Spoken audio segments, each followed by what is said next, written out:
There we go. Thank you.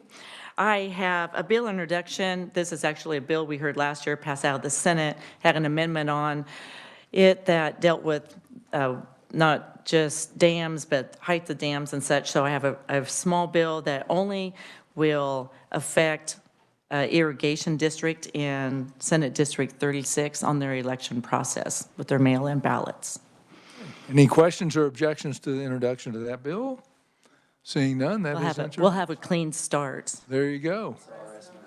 Oh, yeah. What is Oh, I'm so sorry. And Jason, I think you even drafted this for me, RS 0523. Thank you very much. Very good. Thank you. Any other bill introductions? I have three. One is RS 25 RS 0535, and that regards having local authorities working with the immigration federal immigration authorities for illegal immigrants. Committee, any questions or objections to introduction to that bill? Seeing none, that bill is introduced. Next is 25 RS 0276.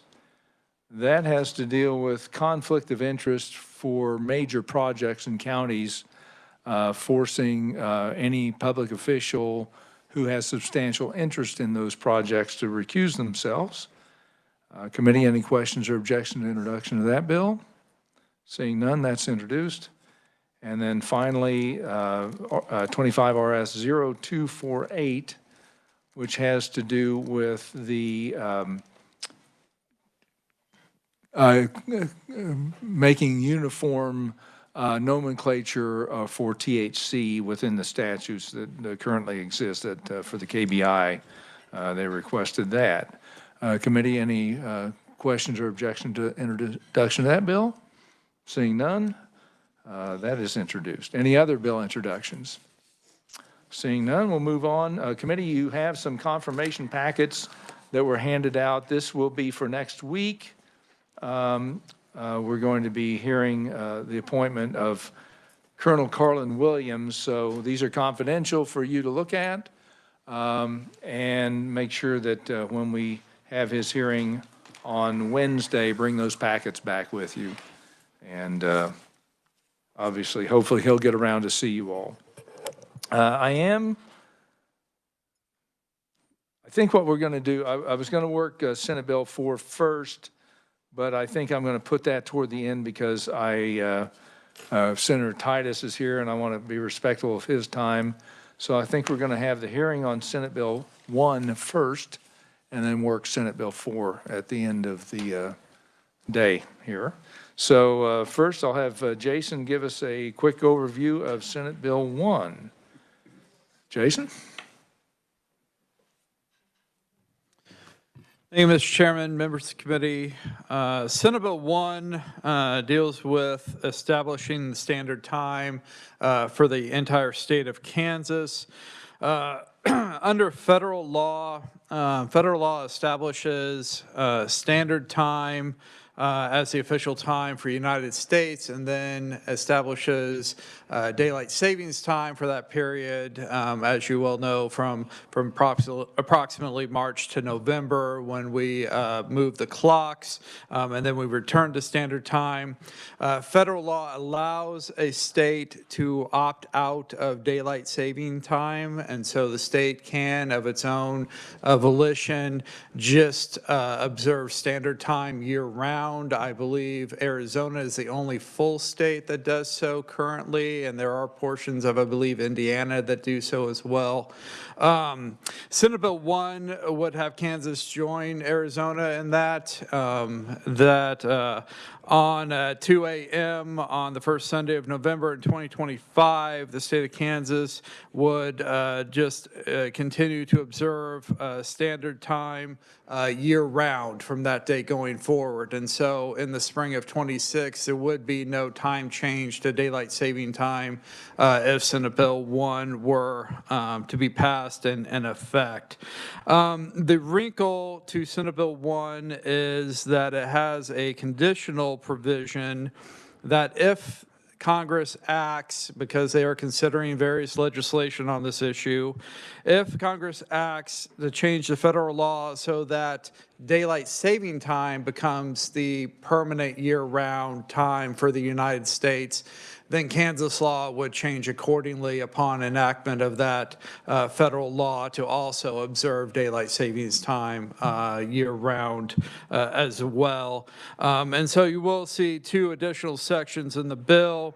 Section 2 simply directs the Secretary of State to follow the actions of the federal Congress, and if such an act were to pass establishing daylight saving time, then notice of that passage is to be published in the Kansas Register, which would then trigger the effective date of Section 3, which would then establish daylight saving time as the permanent year-round time for observation for the state of Kansas. Again, Section 3 wouldn't go into effect until there's passage of federal law to that effect.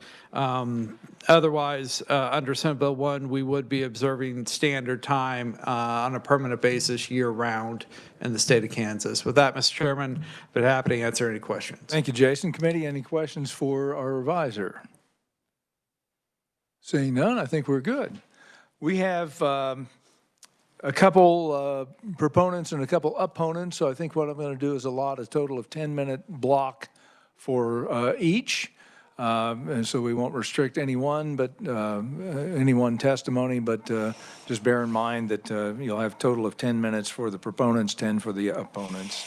There are no neutral on this one. So up first, we have in-person testimony from Senator Titus from District 18. And Senator, welcome to Fed and State, and your time begins now. Thank you, Mr. Chairman and members of the committee. I appreciate the opportunity to visit with you today.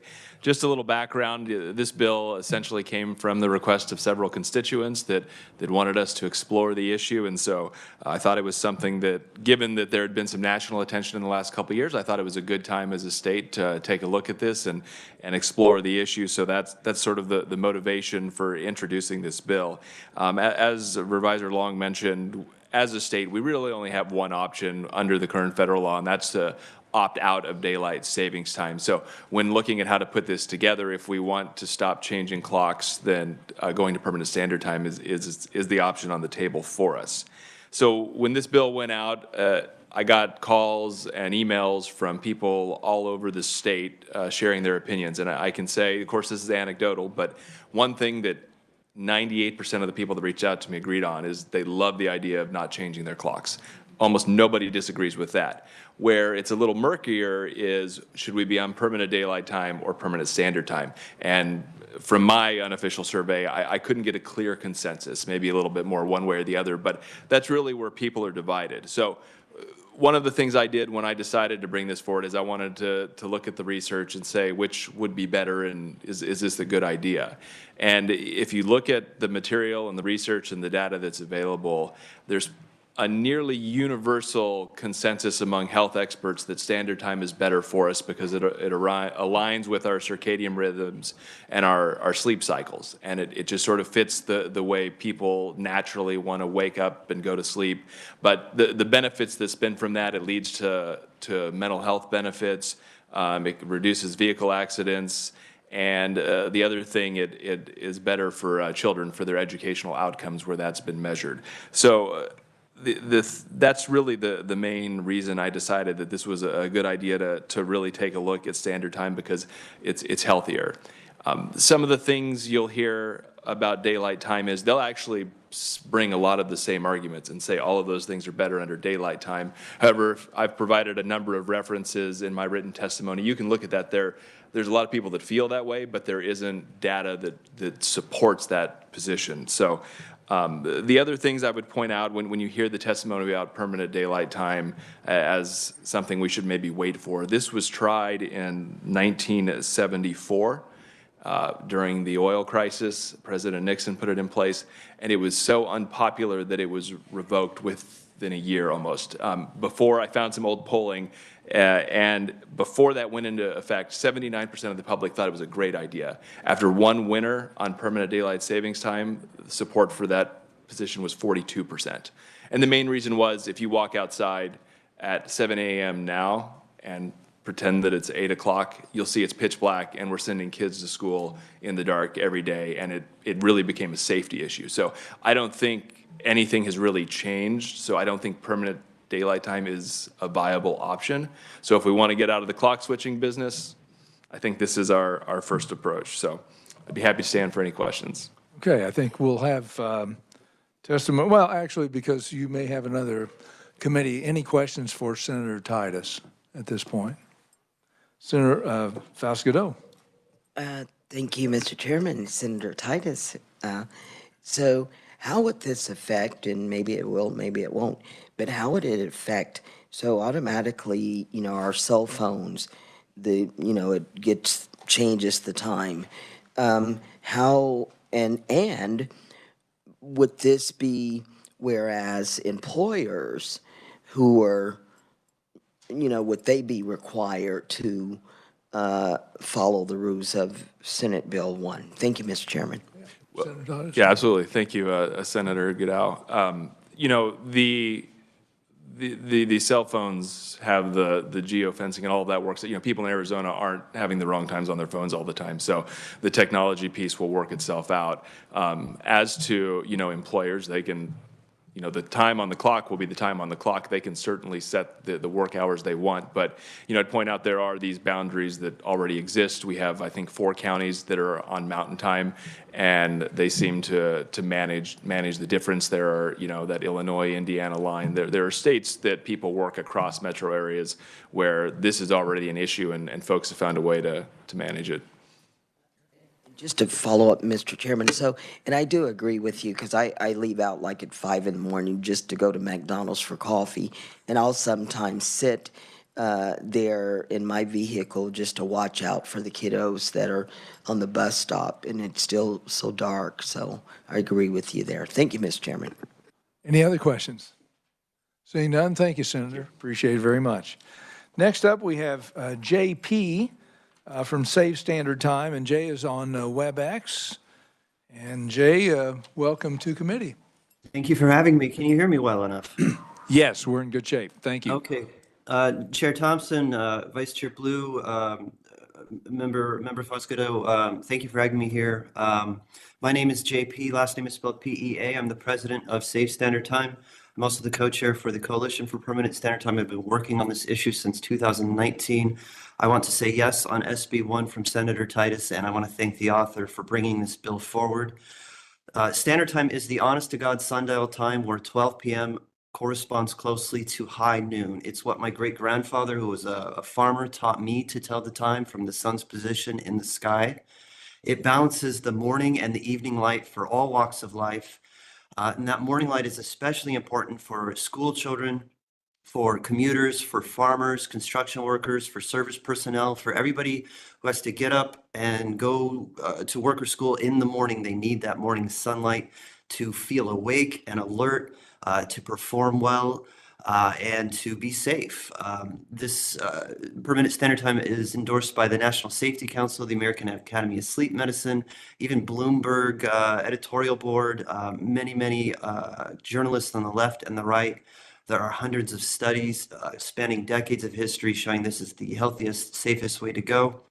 It's been long observed in Arizona, Hawaii, the 5 U.S. territories, most nations on Earth, and Mexico just restored permanent standard time just a couple of years ago. More states now have bills just like this across the country than ever before. I think we're up to 20 now. This includes Arkansas, Missouri, Nebraska, Texas, Utah just yesterday passed this same bill through committee. Every state in the Pacific time zone is considering this.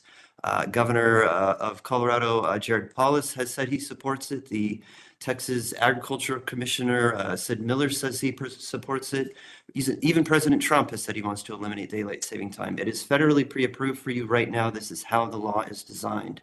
Now, I know some people will say they want permanent daylight time, but that cannot magically turn the winter into summer. Summer will always happen. Winter will always happen. Daylight saving time is simply a mandate to wake early. You turn your clock ahead an hour, your alarm the next morning sounds an hour earlier and every day after until you put your clock back to standard time.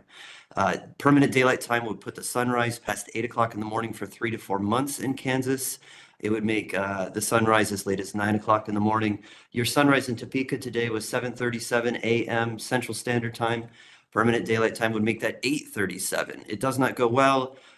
People need to have that morning light. So yes, standard time keeps the morning light. It's federally pre-approved. It's best for health. Cell phones and computers know how to adjust for the time zone. So this would be great.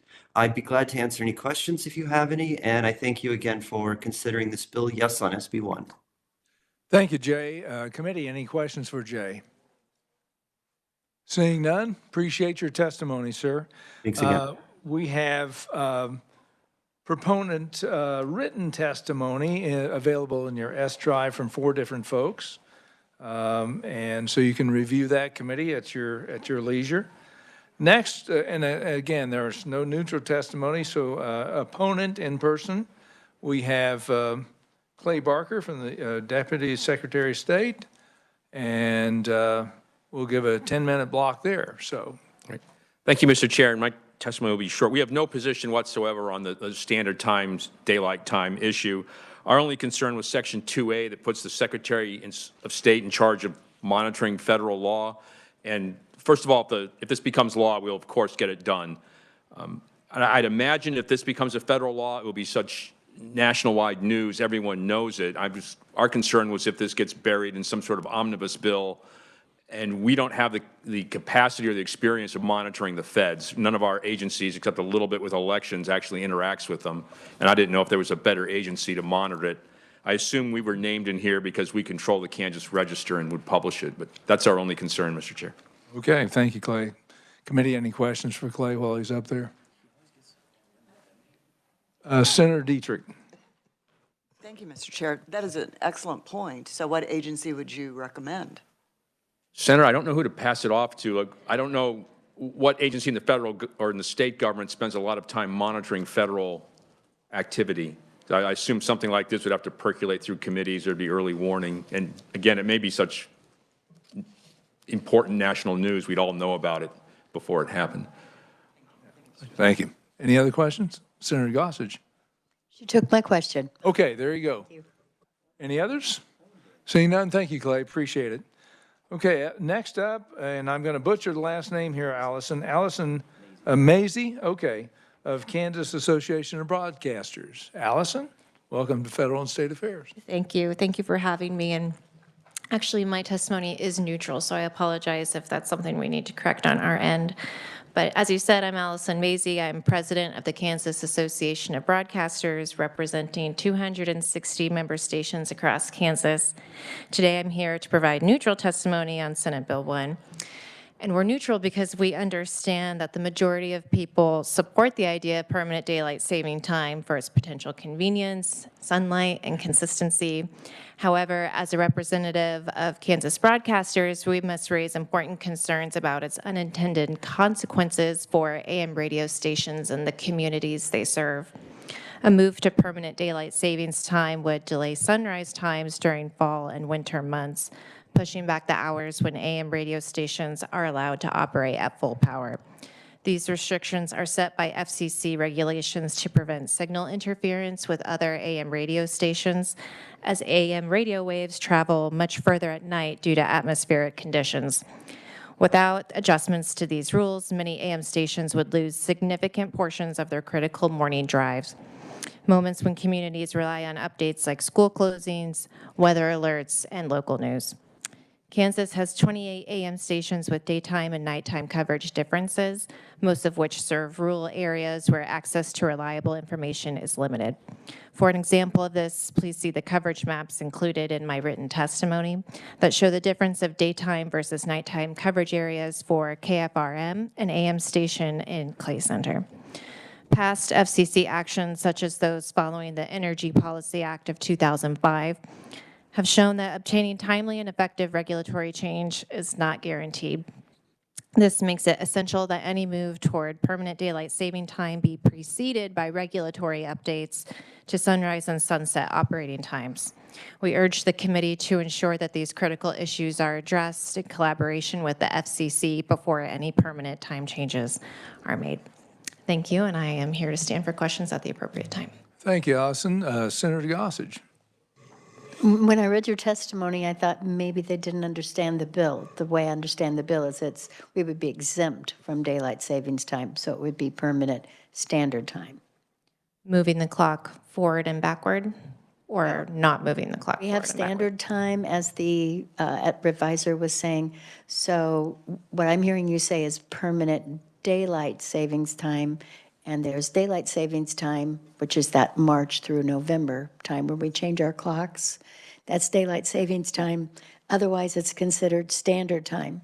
So we as a state have a right to change to full standard time without changing any clocks. Correct.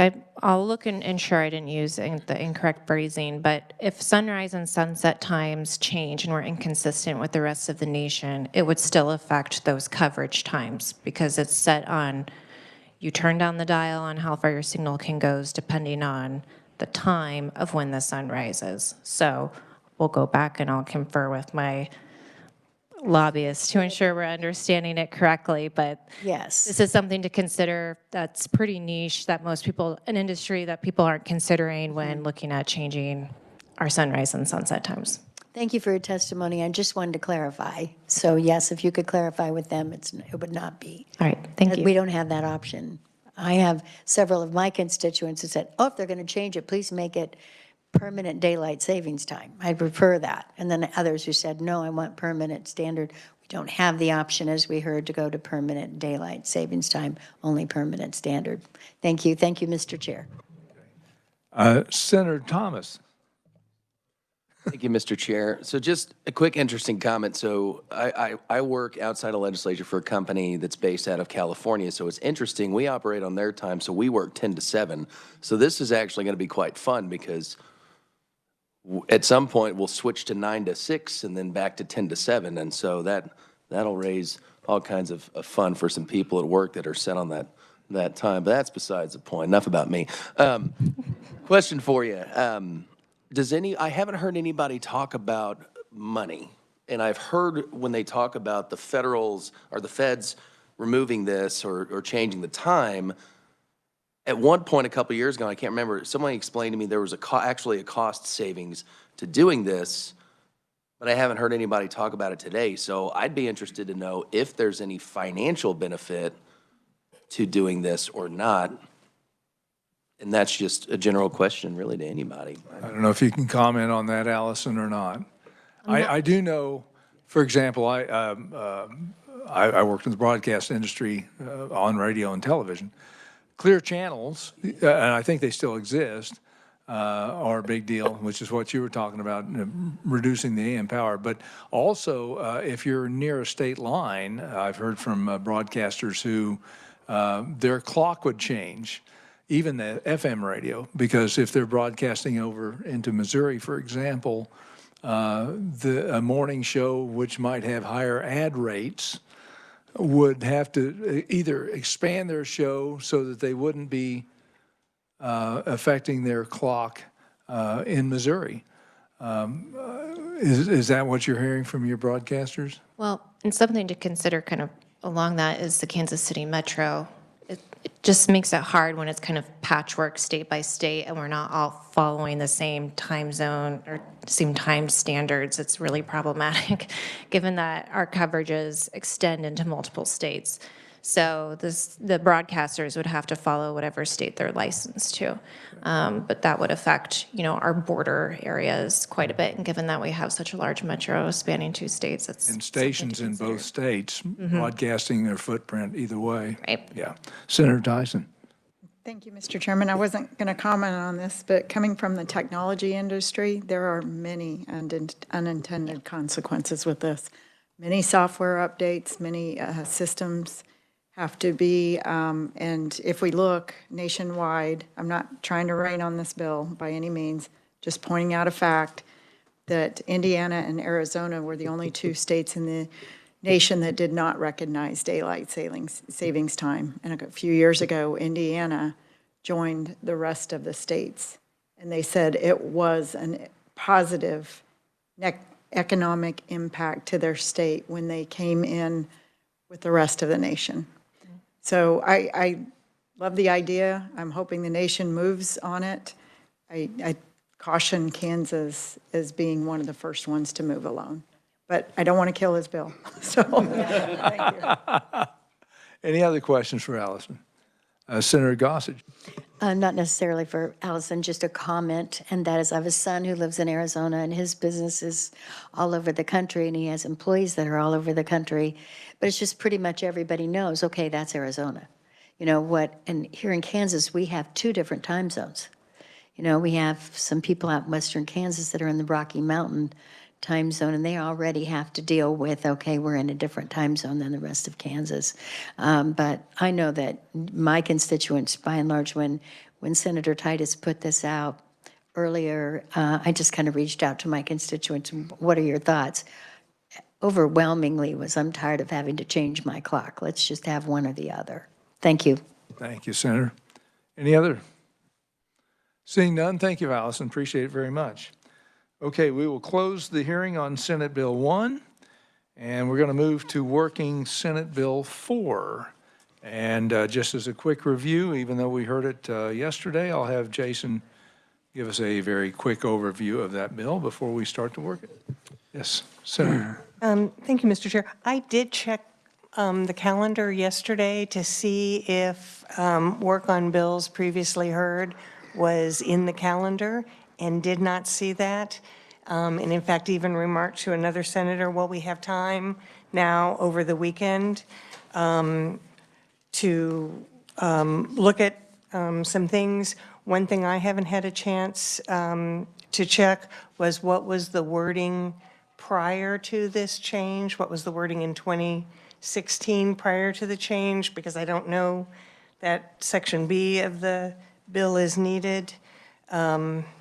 So anyway, I looked at the committee rules, and I understand anything not mentioned is at the prerogative of the chair, but usually we have work on bills previously heard in the calendar, and it was not. And I missed putting that on the daily agenda, and that's my bad. I do, because of the schedule that we have coming up next week and more bill hearings, and it's going to get very tight, I felt like we needed to work this bill today. And obviously, if you'd like to bring an amendment, certainly you could do it on the floor. But I'm going to exercise my prerogative to work it today. And I appreciate your comment, and I apologize for not having that on the daily agenda. Mr. Chair, if I do bring an amendment on the floor, would you acknowledge that? Oh, certainly. Thank you. Yes, absolutely, absolutely. Okay. So committee, first we'll start with Jason, and quick overview. Thank you, Mr. Chairman, members of the committee. Senate Bill 4 amends one statute regarding the return of advance voting ballots to require that if such ballots are mailed back to the county election office, then they must be received by the close of polls on the day of the election, which is 7:00 p.m. They cannot be received and counted if they are received by the county election office after the day of the election. Committee, any further questions on this bill, as Jason's explained? Seeing none, Senator Fasquedo. Thank you, Mr. Chairman. So with the statement that Jason just made, so the returning of the advance ballot, however, my question is, so as we know, sometimes we are at a shortage of poll workers and et cetera to count.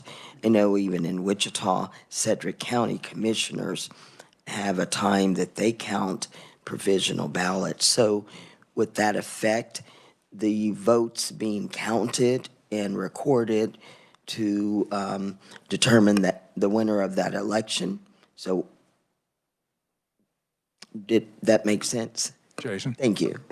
Yes, Senate Bill 4 does not affect any of the provisions regarding the counting or canvassing of the ballots that have been turned in by Election Day. So provisional would continue to be counted on the calendar as proposed. It would just be at 7 p.m. ballots received and in the hand of the election officials. That would be the total number of ballots, and then but would not affect the curing of any provisional ballots. Thank you, Mr. Chairman. Any other questions? Senator Francisco. Thank you, Mr. Chair.